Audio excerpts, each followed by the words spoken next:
सभी को होली की हार्दिक शुभकामनाएं। इसी उपलक्ष्य में एक ये होली गीत प्रस्तुत है।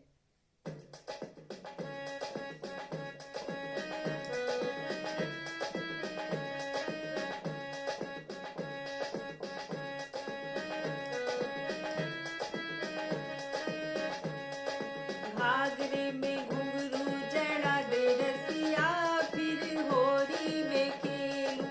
घाघरे में घुंघरू जड़ा दे रसिया, फिर होली में खेलूं।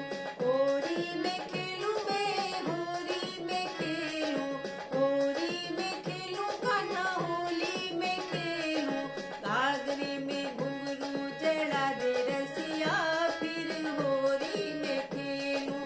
घाघरे में घुंघरू जड़ा दे रसिया, फिर होली में खेलूं।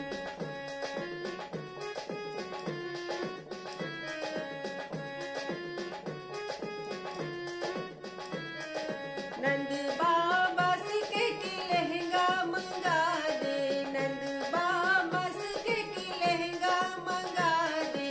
लहंगा मंगा दे उसमें चुनरी लगा दे, लहंगा मंगा दे उसमें चुनरी मंगा दे। चुनरी में गोटा लगा दे रसिया, फिर होली में खेलूं। चुनरी में गोटा लगा दे रसिया, फिर होली में खेलूं। घाघरे में घुंघरू लगा दे रसिया, फिर होली में खेलूं। नंद बाबा सिके की कंगना मंगा दे, नंद बाबा सिके की कंगना मंगा दे। कंगना मंगा दे रसिया चूड़ी मंगा दे, कंगना मंगा दे रसिया चूड़ी मंगा दे। चूड़ी में हीरे जड़ा दे रसिया, फिर होली में खेलूं।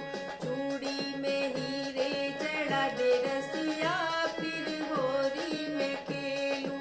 घाघरे में घुंघरू जड़ा दे रसिया, फिर होली में खेलूं।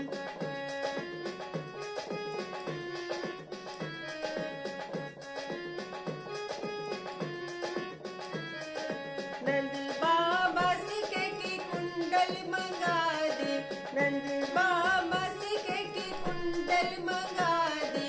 कुंडल मंगा दे ओ झाली मंगा दे, कुंडल मंगा दे कान्हा झाली मंगा दे।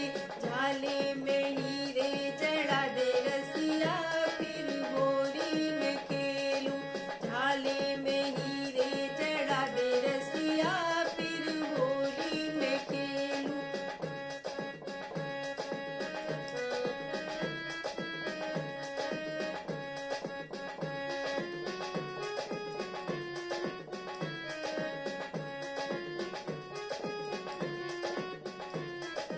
नंद बाबा सिके की नथनी मंगा दे, नंद बाबा सिके की नथनी मंगा दे। नथनी मंगा दे कान्हा टीका मंगा दे, नथनी मंगा दे कान्हा टीका मंगा दे।